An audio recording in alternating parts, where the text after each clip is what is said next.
Today's जी के programme में आपका स्वागत है। तो चलिए पिछले अभ्यास प्रश्न से आज के सेशन की शुरुआत करते हैं। आपसे पूछा गया था कि हाल ही में central institute of plastic engineering and technology यानी सीपेट का नाम परिवर्तित किया गया है। यह किस मंत्रालय के अंतर्गत कार्य करता है? ऑप्शन है रसायन एवं उर्वरक मंत्रालय, इलेक्ट्रॉनिकी और सूचना प्रौद्योगिकी मंत्रालय, मानव संसाधन विकास मंत्रालय या वाणिज्य एवं उद्योग मंत्रालय। हाल ही में central institute of plastic engineering and technology का नाम बदलकर central institute of petrochemicals engineering and technology यानी सीपेट कर दिया गया है। यह रसायन और उर्वरक मंत्रालय के अंतर्गत एक प्रमुख राष्ट्रीय संस्थान है। केंद्रीय रसायन और उर्वरक मंत्री के अनुसार यह संस्थान अब पेट्रोकेमिकल क्षेत्र के विकास के लिए खुद को पूरी तरह से समर्पित कर सकेगा और शिक्षण, कौशल विकास, प्रौद्योगिकी सहायता और अनुसंधान पर ध्यान केंद्रित कर सकेगा। गौरतलब है कि अब तक सीपेट का प्राथमिक उद्देश्य शिक्षा और अनुसंधान के माध्यम से प्लास्टिक उद्योग के विकास की दिशा में कार्य करना रहा है। तो इस प्रश्न का सही जवाब है ऑप्शन ए यानी रसायन एवं उर्वरक मंत्रालय। आज के सेशन का पहला सवाल, प्रवासी श्रमिकों को रोजगार देने के लिए किस राज्य सरकार ने रोजगार सेतु योजना बनाई है? ऑप्शन है बिहार, उत्तर प्रदेश, मध्य प्रदेश या झारखंड। मध्य प्रदेश सरकार ने लॉकडाउन के चलते अन्य राज्यों से वापस आए प्रवासी श्रमिकों को रोजगार देने के लिए रोजगार सेतु योजना बनाई है। इस योजना के तहत सरकार कुशल श्रमिकों का सर्वेक्षण कराने के बाद उनका डेटाबेस तैयार करेगी। इस डेटाबेस का उपयोग कर कुशल श्रमिकों को छोटे कुटीर उद्योगों और कारखानों में काम दिया जाएगा। इसके अतिरिक्त राज्य में स्वामित्व योजना भी लागू की जा रही है।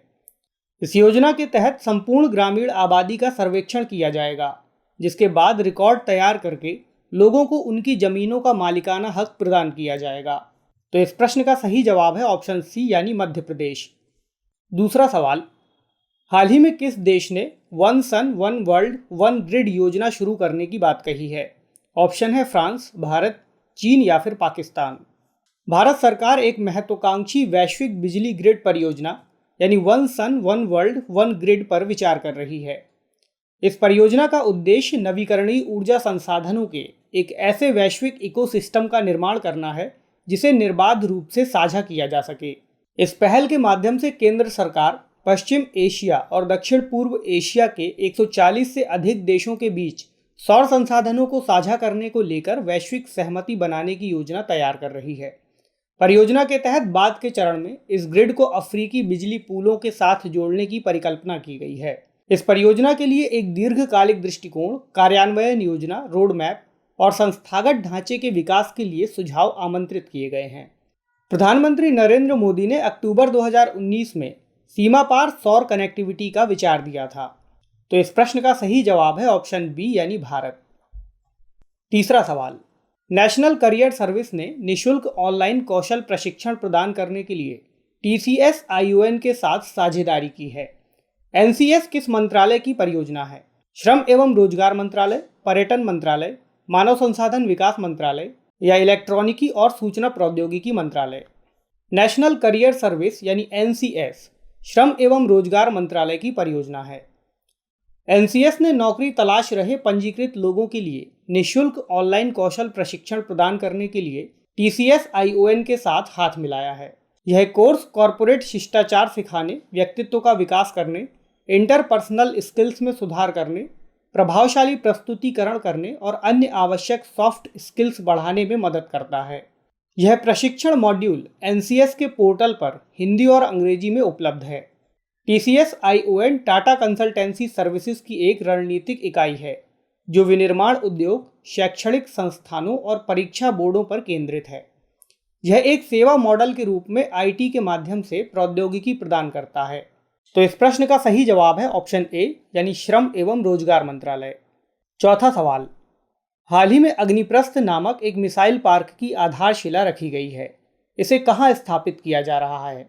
ऑप्शन है INS Dwarka, INS Shivaji, INS Kalinga या INS चिल्का। INS कलिंग में अग्निप्रस्थ नामक एक मिसाइल पार्क की आधारशिला रखी गई है। यह मिसाइल पार्क पूरा होने के बाद INS कलिंग के सभी अधिकारियों, नाविकों और सहायक कर्मचारियों को समर्पित होगा। अग्निप्रस्थ का लक्ष्य 1981 से अब तक INS कलिंग के मिसाइल इतिहास को प्रदर्शित करना है। यह पार्क स्कूली बच्चों से लेकर नौसेना कर्मियों और उनके परिवारों को मिसाइल और संबंधित प्रौद्योगिकियों के बारे में जानने का अवसर देगा। INS कलिंग विशाखापत्तनम स्थित एक प्रमुख नौसेना बेस है। तो इस प्रश्न का सही जवाब है ऑप्शन सी यानी INS कलिंग। पांचवा सवाल, हाल ही में जनजातीय मामलों के मंत्रालय ने 23 अतिरिक्त लघु वनोपज वस्तुओं को MFP थ्रू MSP योजना में शामिल करने की घोषणा की है। निम्न में से कौन सी उपज लघु वनोपज की वन श्रेणी में शामिल नहीं है? ऑप्शन है वन जीरा, इमली के बीज, सूखा आंवला या काला चावल। जनजातीय मामलों के मंत्रालय ने MFP थ्रू MSP योजना के तहत 23 अतिरिक्त लघु वनोपज वस्तुओं को शामिल करने की घोषणा की है। अब तक लघु वनोपज वस्तुओं की सूची में 50 वस्तुएं शामिल थीं, जिसमें 23 और जोड़ दी गई हैं। लघु वनोपज वस्तुओं को 3 श्रेणियों वन यानी फॉरेस्ट, कृषि यानी एग्रीकल्चर और प्रसंस्कृत यानी प्रोसेस्ड में बांटा गया है। इसमें वन जीरा, इमली के बीज और सूखा आंवला वन श्रेणी में शामिल हैं, जबकि काले चावल का वर्गीकरण कृषि श्रेणी में किया गया है। आदिवासी लोगों की आजीविका में सुधार और उनके सशक्तिकरण के लिए MFP थ्रू MSP योजना चलाई जा रही है। ट्राइफेड इस योजना के कार्यान्वयन के लिए नोडल एजेंसी है। तो इस प्रश्न का सही जवाब है ऑप्शन डी यानी काला चावल। छठा प्रश्न, निवारक नजरबंदी के संबंध में निम्नलिखित में से कौन सा या से कथन सही नहीं है या है? किसी व्यक्ति को इस आशंका पर गिरफ्तार किया जाना कि वह कोई गैर कानूनी कार्य करने वाला है।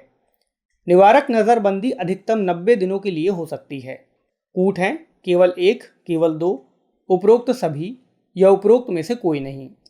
कभी कभी किसी व्यक्ति को इस आशंका पर भी गिरफ्तार किया जा सकता है कि वह कोई गैर कानूनी कार्य करने वाला है और फिर उसे वर्णित प्रक्रिया का पालन किए बिना ही कुछ समय के लिए जेल भेजा जा सकता है। इसे ही निवारक नज़रबंदी कहते हैं।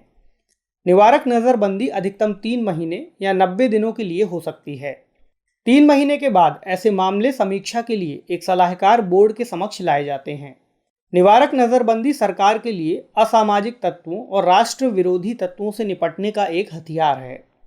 तो इस प्रश्न का सही जवाब है ऑप्शन डी यानी उपरोक्त में से कोई नहीं। 7वां सवाल, जीवन के अधिकार के अंतर्गत निम्नलिखित में से क्या क्या शामिल हैं? कथन है शिक्षा का अधिकार, एकांत का अधिकार, आश्रय एवं आजीविका का अधिकार, पर्यावरण प्रदूषण के विरुद्ध संरक्षण का अधिकार। कूट हैं केवल 1 और 2, केवल 2 और 3, केवल 1, 3 और 4 या उपरोक्त सभी।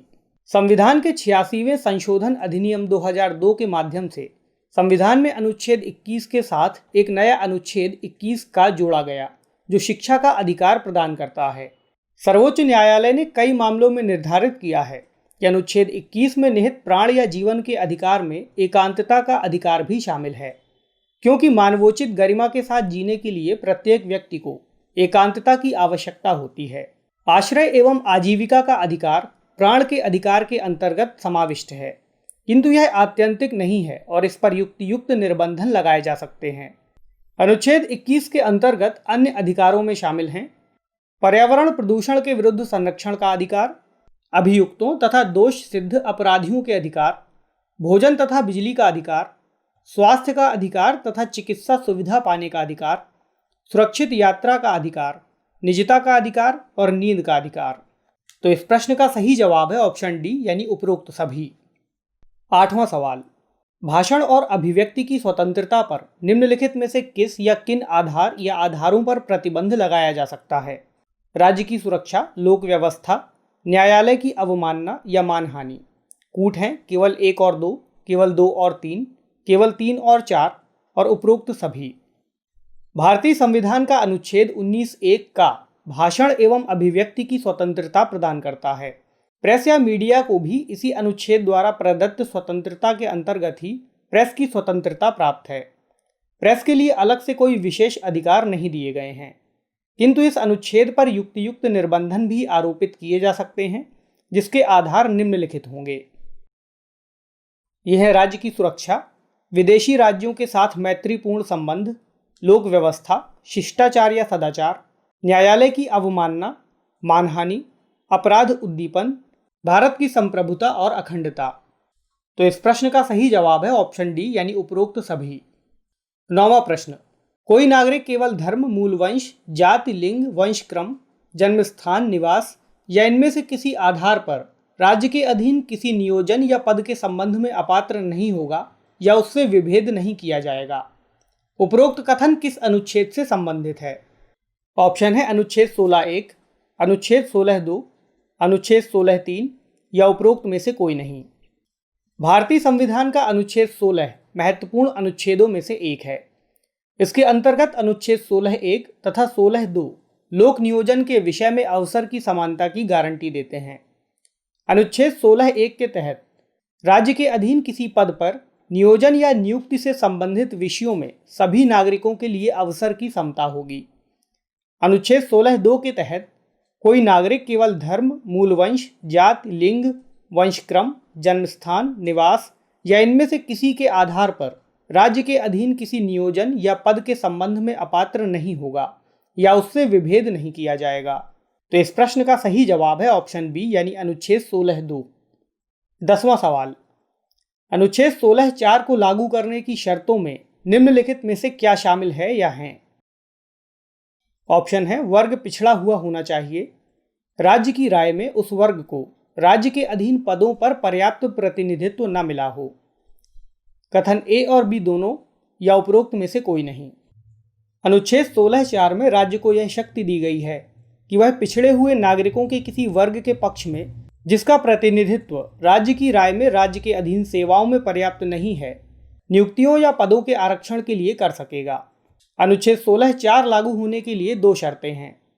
पहला, वह वर्ग पिछड़ा हुआ होना चाहिए और दूसरा, राज्य की राय में उस वर्ग को राज्य के अधीन पदों पर पर्याप्त प्रतिनिधित्व न मिला हो। तो इस प्रश्न का सही जवाब है ऑप्शन बी यानी कथन ए और बी दोनों। तो चलिए आज का अभ्यास प्रश्न देखते हैं। विश्व तंबाकू निषेध दिवस यानी वर्ल्ड नो टोबैको डे कब मनाया जाता है?